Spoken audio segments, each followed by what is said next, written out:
bem-vindos a mais um vídeo do nosso canal Amigo de Penas. Para quem não me conhece, eu me chamo Felipe Ferreira, sou criador de aves e no vídeo de hoje eu vou compartilhar com vocês o que eu observei e aprendi cuidando desses dois filhotes que nasceram aqui em casa na chocadeira e eu estou alimentando na papa desde o primeiro dia de vida. Esses são os mesmos filhotes que eu compartilhei no Instagram na semana passada e que eu fiz um vídeo sobre a cor dos olhos relacionado à mutação canela. Se você não viu, depois você vê o vídeo da semana passada que fala um pouquinho sobre a cor dos olhos relacionado a mutações. Então a história foi mais ou menos a seguinte: final de temporada, a última temporada de reprodução, o último casal que ficou chocando foi Diglett e Eve. E como eles já são um casal safo, experientes, eu não me preocupei muito. Mas um dia eu cheguei no criatório à noite e a Eve estava fora do ninho quando ela devia estar chocando e o Diglett também estava fora do ninho. Quando eu fui verificar a temperatura dos ovos, eles já estavam esfriando. Já estavam frios, na verdade, né? Então isso me levou a pensar que a Eve ia dormir fora do ninho aquela noite, que ela já estava dormindo fora do ninho há algum tempo para os ovos esfriarem. Aí eu liguei a chocadeira imediatamente, passei os 6 ovos para a chocadeira e tirei o ninho do casal. Então eu tinha decidido que eles iam parar a reprodução e que eu ia tratar desses filhotes na papa. Dos 6 ovos, 2 já tinham gorado, 4 ainda tinham filhotes que nasceram e sobraram vivos esses 2 filhotinhos aqui. Vamos começar a falar então da incubação desses ovos, desses filhotes. No plantel Amigo de Penas, a incubação varia de 16 dias a 21 dias. Já tive ovos que nasceram com 16, já tive ovos que nasceram com 17, 18, 19, até 21. Mais que 21 eu não tive. Mas, como alguns criadores falam sobre 23 dias, né, máximos de choco para o filhote nascer, eu sempre deixo um pouquinho mais. De qualquer forma, hoje em dia eu não acompanho mais quantos dias os ovos estão sendo chocados, porque eu faço ovoscopia e eu já tenho uma certa experiência, então olhando o embrião eu já sei mais ou menos quando ele vai nascer. Então eu não fico contando muitos dias não. Mas agora, como vocês já sabem, eu vou ser um profissional de zootecnia em breve formado, então eu vou voltar a anotar esses tempos, vou voltar a anotar essas informações, porque isso futuramente pode vir a ser um estudo, a gente pode vir a fazer uma média no plantel Amigo de Penas, no Rio de Janeiro, de repente os ovos eclodem mais rápido que no sul, que é mais frio, a gente pode de repente fazer uma pesquisa nesse sentido. Então, como bom zootecnista, eu vou anotar as informações e vou deixar ali para uma pesquisa futura. E se você quiser ver o resultado dessa pesquisa e de outras pesquisas que eu compartilho semanalmente aqui no canal, é bem fácil. Aqui embaixo tem o botão de se inscrever. Se inscreve no canal, ativa o sino das notificações que toda vez que eu postar um vídeo novo, você vai receber uma mensagem. Então, esses 2 filhotes tiveram uma incubação mista. 10 dias mais ou menos chocados pelos pais e a última semana pela chocadeira artificial. O primeiro filhote que nasceu foi esse aqui, pesando 3 gramas.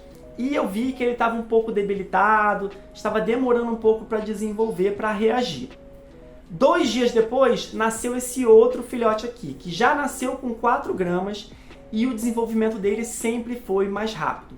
Mas mesmo o filhote que estava se desenvolvendo mais rápido, ainda estava atrasado. Ó, você pode ver, os filhotes têm, os 2, cerca de 20 dias de vida. Então eles ainda estão um pouco atrasados, né? Filhotes com essa aparência aqui, estão entre 10 e 15 dias normalmente.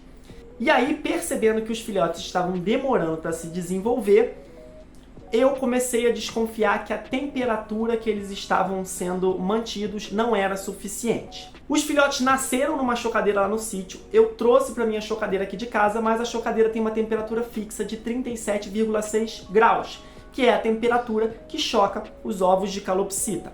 E aí eu pensei, bom, nasceu um filhote, né? Os pais chocam os outros ovos dentro do ninho e acabam aquecendo esses filhotes, então 37,6 deve ser suficiente para esses filhotes sobreviverem. E é mesmo, mas eu descobri uma temperatura melhor que faz com que os filhotes se desenvolvam mais rápido. E eu descobri por acaso. Na verdade, eu também tinha alguns filhotinhos de ringneck que eu estava tirando do ninho para tirar os ninhos dos pais. E aí eu coloquei esses filhotinhos de ringneck também dentro da chocadeira para manter eles mais aquecidos. E eu reparei que os filhotes de ringneck estavam se amontoando. Achei aquilo estranho, mas os filhotes de calopsita estavam em recipientes separados, porque eu anotava separadamente o peso de cada um e o desenvolvimento deles individualmente. E aí então eu marquei um dos filhotes, juntei os dois para ver o que ia acontecer e adivinha, eles se amontoaram também. Aí eu desconfiei que de repente 37,6 não era suficiente, porque se os filhotes de aves estão se amontoando é porque geralmente estão com frio. Como eu não consigo mexer na temperatura da minha chocadeira, porque esse modelo já vem com a temperatura fixa, eu precisava pensar em alguma alternativa para esquentar esses filhotes de calopsita. E eu pensei em duas, uma de fora para dentro e uma de dentro para fora. Criando as duas espécies ao mesmo tempo, eu reparei que o corpinho do filhote de ringneck sempre estava mais quente que o da calopsita, bem mais quente, alguns graus acima. E eu coloquei o termômetro e vi que o grupinho de filhotes estava numa temperatura acima de 41 graus. E eu falei, caramba, 41, uma temperatura bem mais elevada que 37. Então eu peguei um dos filhotes de ringneck e coloquei junto das calopsitas. Ele manteve a temperatura dele em torno de 41 graus, porque ele já tinha uma idade para regular a temperatura do corpo, e as duas calopsitas, os dois filhotinhos que ainda não sabiam regular a temperatura do corpo, o que fizeram? Entraram embaixo desse filhote de ringneck e se aqueceram no filhote de ringneck. Você pode fazer isso também com um filhote de calopsita mais velho, qualquer animal que já regule a temperatura do corpo, é que o recém-nascido de calopsita tem um pouco de dificuldade até o 5º, 6º dia de vida.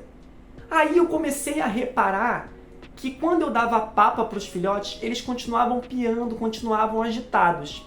E aí eu fui medir então a temperatura da papa que eu estava dando. Eu estava dando a papa morninha, para não correr o risco de queimar o papo dos filhotes. O morninho estava entre 36 graus e meio. E o que estava acontecendo com aqueles filhotes? O papo cheio de líquido a 36 graus estava baixando a temperatura daqueles filhotes. Eu fiquei desconfiado que isso estava acontecendo, então eu comprei o termômetro, que eu fiz um vídeo aqui para vocês na semana passada, comprei o aquecedor de água também, que eu falei no vídeo, e controlei essa temperatura. 37 graus, eu aumentei ali 1 grau do que eu estava dando e dei para os filhotes. Os filhotes continuaram piando. 38 graus, os filhotes começaram a se acalmar, mas depois de comer ainda se agrupavam. 39 graus, os filhotes começaram a dormir separados. 40 graus, aí sim, eles comiam, ficavam quietinhos e dormiam cada um no seu canto sem precisar se amontoar. Então eu descobri que a temperatura ideal da papa para o filhote de calopsita, na minha situação, é em torno de 40 graus. E, gente, criação é isso. Observação, tentativa, erro, acerto, experiência, compartilhar informação com os amigos, com outros criadores, na internet. Quanto mais gente souber o que todo mundo está fazendo, mais a gente consegue aprender, tá bom? Sempre respeitando, em primeiro lugar, a saúde e o bem-estar dos animais, tá? Não vamos fazer, em prol de uma experiência, de uma descoberta, o animal passar por qualquer tipo de desconforto. Por favor. Esses dois filhotes vocês já podem tirar o olho, porque eles já estão reservados. Ah, Felipe, mas você não se apega? Sim, me apego muito. Eu ia ficar com os dois filhotes. Mas aí vem ex-aluno meu do curso chorando, dizendo que a ave morreu. Aí vem um outro dizendo que o filho pequeno tinha uma calopsita que fugiu e ele tá precisando de outra porque ele tá chorando muito. E aí eu tenho o coração mole e eu acabo cedendo. Então esses dois filhotes, eles vão para outras casas que eu tenho certeza que vão ser bem cuidados também. Então, ou pelo menos as pessoas seguem o meu canal, então vão seguir várias dicas, vão cuidar mais ou menos da maneira que eu cuidaria. Felipe, você vai embora sem apresentar essa fofura no seu ombro? Não, gente, tá aqui. É uma fêmea de periquito cabeça de ameixa, é um filhote, tá? Muito manso, inclusive das 3 espécies que eu crio, ringneck, periquito cabeça de ameixa e calopsita, sem dúvida o cabeça de ameixa é a espécie mais mansa dos 3, tá? Você pode ver, super mansinha, super boazinha, e foi criado junto com as calopsitas e junto com os ringnecks, e cada grupo tem a sua personalidade, tá bom? Espero que vocês tenham gostado mais uma vez do vídeo de hoje, um grande abraço, deixa um alô aqui embaixo nos comentários e não esquece de curtir o vídeo para ajudar o canal. Beijo, fui!